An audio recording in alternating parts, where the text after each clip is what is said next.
One of the things I would want the CRA to ask themselves this question.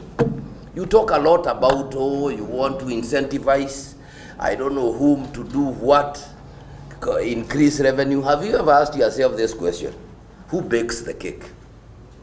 Because once we ask ourselves that question, as commissioners, as governors, as Kenyans, then we will not give someone a knife and another one a panga to go and eat the cake, because it's already telling us that one is advantaged, the other one is disadvantage. And so we must start with the key. Now that we are here, we want to discuss, you have listened to others, can we look for the knife that we shall give everybody an equal knife, the same size, to cut the cake? If we do not do that, then let us ask ourselves, who brought the flour, who brought the eggs, who did the baking? But we can't wake up one morning when the cake is ready. All of us now come and start saying, let us start by having it equally.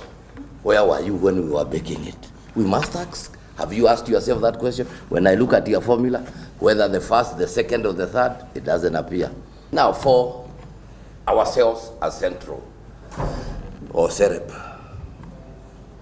I have said the pain we have is not getting what we deserve. And since we agreed, we become very frank and talk to each other. From the first formula, it was about how do we take away from Central to other places. That was number one. We came to the second one. Some people tried to contone and say, now let's change it a little. They did. Even let us forget these kind of things. Injustices are injustices, it doesn't matter done to whom. We all agree that the Northeastern requires tarmac. We also agree that Kajiado must have, even if you went to Amboseli, they also need tarmac.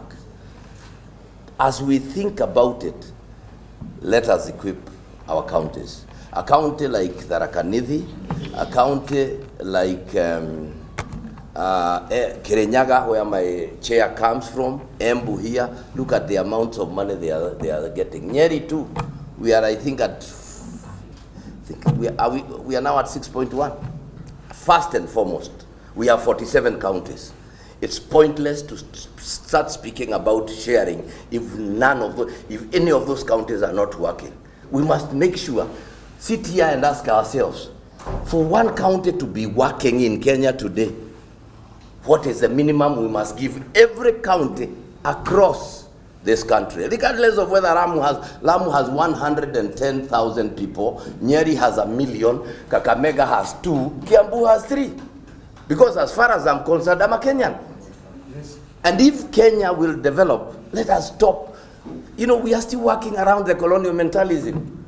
Can we ensure that we sit down as CRA and say, and I'm giving you, I have been a governor twice. The minimum you need for any county to be operational is 7 billion. Take that one, and even if you give 7 and don't give anything else, let them go and everybody will survive. So let's review that. What is the basic share for every county to be operational?